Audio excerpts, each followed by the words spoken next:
ख़वातीन और हज़रात की खिदमत में स्टॉकहोम स्वीडन से आरिफ कसाना की जानिब से अस्सलाम वालेकुम। मेरे एक हालिया व्लॉग जिसमें मैंने पाकिस्तान के साबिक़ निगरान वज़ीर-ए-आज़म अनवारुल हक काकड़ का इंटरव्यू किया था, इस पे कुछ दोस्तों और नाज़रीन की जानिब से ख़ासी तनकीद आई है और इस हवाले से मैं बात करना चाहता हूँ। और एक तरह से मुझे खुशी भी है कि मेरे इन व्लॉग्स को देखा जाता है, लोग नोटिस करते हैं, इस पे तबसरा करते हैं। वो परवीन शाकर के बकौल कि कू बकू फैल गई बात शनासाई की, उसने खुशबू की तरह मेरी पजीराई की। तो जिस तरह से आप इन व्लॉग की पजीराई करते हैं और अपना तबसरा करते हैं, अपनी राय देते हैं, वो मेरे लिए बहुत अहम है।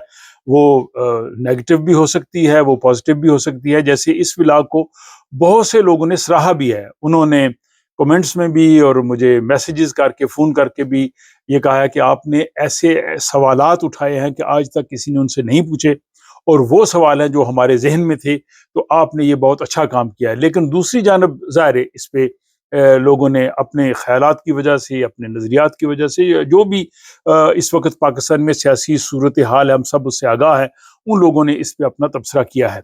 आप जानते हैं कि मैं इन व्लॉग्स में पाकिस्तान की सियासत के हवाले से बहुत ही कम बात करता हूँ, क्योंकि मेरा ज़्यादा जो फ़ोकस है वो यहाँ स्वीडन, स्कैंडिनेविया और यूरोप में जो हम लोग रहते हैं, हमारे जो मसाइल हैं, यहाँ अपडेट्स हैं, यहाँ पे तालीम और तहकीक के हवाले से मैं बात करता हूँ, यहाँ मुख्तलिफ लोगों से जो है वो होने वाली मुलाकातें जो है उनसे आप लोगों को आगाह करता हूँ। तो बुनियादी तौर पे मैं पाकिस्तान की पॉलिटिक्स के हवाले से बात नहीं करता।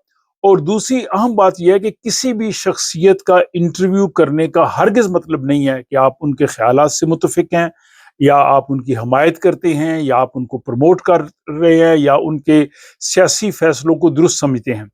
इस इंटरव्यू का मकसद सिर्फ ये था कि वो सवालात जो मेरे ज़हन में थे, जो आप लोगों के ज़हन में थे और जिसकी बुनियाद पे लोगों ने तनकीद किया, वो तमाम सवालात उनसे बराह रास्त किए जाएँ। और आप ये इस चीज़ की ज़रूर जो है वो तायीद करेंगे कि इस तरह के अहम सवालात बहुत कम लोगों ने शायद उनसे किए हों, या शायद पहले ना किए गए हों। इसलिए इसको इस तनाज़ुर में भी देखना बहुत ज़रूरी है। और बहुत से अहबाब ऐसे भी हैं जिन्होंने इंटरव्यू देखा ही नहीं है। उन्होंने वो पतरस बुखारी की जो मैबल और मैं है उस वाला काम किया कि बगैर देखे थंबनेल देखा, तस्वीर देखी और तबसरा कर दिया। उनसे मेरी गुज़ारिश ये है कि आप एक मर्तबा इसे ज़रूर देखें, इसमें जो होने वाली डिस्कशन है उसको भी ज़रूर देखें। और ये एक इंटरव्यू था, ज़ाहिर है ये मुबासा नहीं था, लेकिन इसके बावजूद बहुत से जो है वो मामलात पे मैंने भी अपना नुक्ता नज़र दिया और उनसे जो है वो मेरी कह लें एक तरह से हल्की सी जो है वो बहस भी हुई। जैसे जो है वो कश्मीर के मसले पे, हैदराबाद की इंडिपेंडेंस के मसले पे, टू नेशन थ्योरी के मसले पे, पाकिस्तान में जो इंतखाबात थे उनमें धांधलियों के हवाले से, या तहरीक इंसाफ को इंतखाबात में हिस्सा ना देने के हवाले से। फिर मैंने उनसे इमरान खान के बारे में भी सवाल पूछा।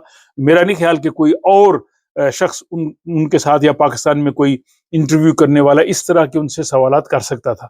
तो बराहे करम तबसरा करने से पहले जो है वो आप इस इंटरव्यू को भी देखें। और दूसरा मेरा ये इंटरव्यू करने का मकसद ना ही तो अपने लिए कोई शोहरत हासिल करना था, अल्हम्दुलिल्लाह अल्लाह ताला ने जो है वो किसी ऐसी चीज़ से महरूम नहीं रखा, ना मेरा मकसद कोई इससे कोई पैसा कमाना था, क्योंकि ये व्लॉग्स जो है वो मेरी बुनियादी मुआशी जो है वो ज़रूरत नहीं है। अल्हम्दुलिल्लाह अल्लाह ताला ने बहुत अच्छा जवाब भी दिया है, सब चीज़ें हैं। ये तो आप लोगों की एक खिदमत है और इसमें किसी किस्म का माली मनफ़त या कोई मकसद ऐसा नहीं है। मकसद वही था जो मैंने कहा कि ऐसी शख्सियात से मिलके वो सवालात आप लोगों के जो ज़हन में हैं उन तक वो पहुँचाए जाएँ और उनसे जो है वो बात की जाए। और माज़ी में मैंने इस तरह के बहुत से इंटरव्यूज़ किए हैं, मुख्तलिफ लोगों से किए हैं, सियासी, समाजी या मज़हबी नज़रियात रखने वाले लोगों से किए हैं। तो उनका मतलब ये नहीं है कि मैं उनको प्रमोट कर रहा हूँ या मैं उनसे इत्तेफ़ाक कर रहा हूँ। मैंने इस्लाम के अलावा मसीही मज़हब से ताल्लुक़ रखने वाले लोग, सिख मज़हब से और दीगर मज़ाहब से ताल्लुक़ रखने वाले लोगों से भी मुलाकातें की हैं, बातचीत की है, और मुस्तक़बिल में भी ये ऐसा सिलसिला जो है वो जारी रहेगा। तो मैं इस चीज़ की ज़रूर वज़ाहत करूँगा कि मेरा जो मकसद था वो मैंने आपको बताया है। और दूसरी अहम चीज़ ये है कि हम इख्तिलाफ़ात के बावजूद भी शाइस्तगी से, एहतराम से और रवादारी से हम बात कर सकते हैं। ये کچھ میں نے یہاں سویڈن میں بھی سیکھا ہے کہ آپ کس طرح سے اختلاف کے باوجود بات کر سکتے ہیں، اور دوسرا قرآن حکیم کی تعلیمات بھی جو ہے وہ میرے سامنے ہیں۔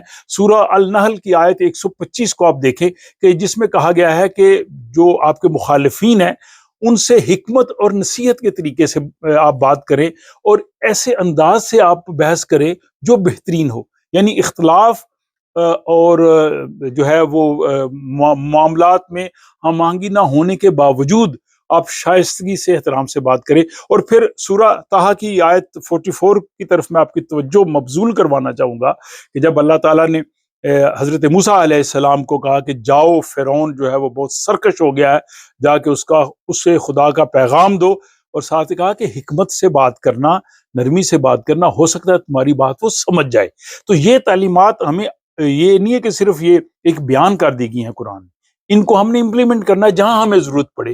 تو اس لیے میں نے یہ وضاحت کرنا ضروری سمجھی کہ اس انٹرویو کا جو مقصد تھا وہ میں نے بیان کیا ہے۔ اب میرا خیال ہے کہ اس میری وضاحت کے بعد بہت سے ایسے دوست، بہت سے ایسے ناظرین جن کے ذہن میں کچھ خدشات تھے، خیالات تھے، وہ بھی آپ کے سامنے آئے ہیں، اور مستقبل میں بھی جو ہے وہ یہ سلسلہ جاری رہے گا۔ میرا پلیٹ فارم جو ہے وہ کسی ایک سیاسی جماعت کی حمایت یا مخالفت کے لیے نہیں ہے، یا کسی ایک نظریے یا شخصیت کے لیے نہیں ہے، بلکہ سچ کا مکالمہ، معلومات کرنا اور لوگوں سے سوال کرنا، مختلف نقطہ نظر کے لوگوں سے ملنا اور ان کے شخصیت، ان کے خیالات اور ان سے جو ہونے والی بات چیت ہے ان کو آپ کے سامنے پہنچانا، اور یہی ایک میں سمجھتا ہوں ایک ذمہ دارانہ صحافت کا جو ہے وہ اصول ہے اور ہونا چاہیے، تاکہ اس چیز کو آگے پہنچائے۔ اور میں اس سلسلے کو آگے بھی لے کے چلوں گا، اور اگر ہم شائستگی کے ساتھ اور احترام کے ساتھ اپنی بات بہتر انداز سے دوسروں تک پہنچا سکتے ہیں، یہ بہت ضروری ہے۔